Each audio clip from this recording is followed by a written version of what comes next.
सभे मगहिया भाई बहन के भूलेटन काका के राम राम आथिन मगहिया खबर में सुनथिन देश दुनिया के खबर।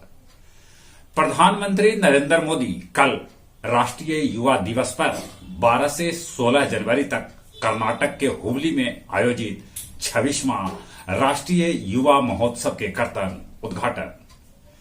पंजाब में भारत जोड़ो यात्रा से पहले राहुल गांधी स्वर्ण मंदिर में टेकलन माथा।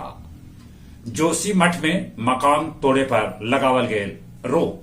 सेना आउ आईटीबीपी के जवान हो गलन सतर्क। बेंगलुरु में निर्माणाधीन मेट्रो के खंभा गिरे से माए बेटा के हो गेल मौत। कनकन्नी मकर संक्रांति तक लोग के कपकपावत। कोहरा से भी लोग रहतन परेशान।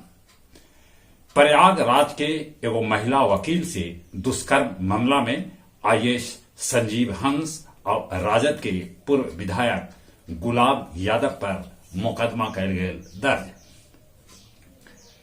टेस्ला प्रमुख एलन मस्क 180 अरब डॉलर के संपत्ति गंवौलन।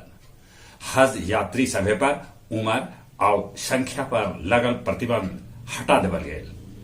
नेपाली प्रधानमंत्री पुष्प कमल दहल प्रचंड जितलन विश्वास मत। चीन दक्षिण कोरिया के आदमी लेल वीजा कैलक निलंबित। पाकिस्तान में महंगाई के मार आटा बिक रहा है 160 रुपए किलो। गया मगध मेडिकल कॉलेज के प्रशासनिक भवन और लेक्चर थिएटर के दीवार में आए दरार। गया जी के डीएम और नगर आयुक्त ठंड से हैरान परेशान लोग के बीच बांटलन कंबल।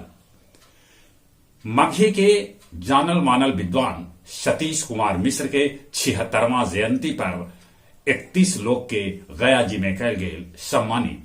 रीचा झा के किताब मैं मघी हूं के कैल गेल विमोचन। और अब कुछ खेल के समाचार।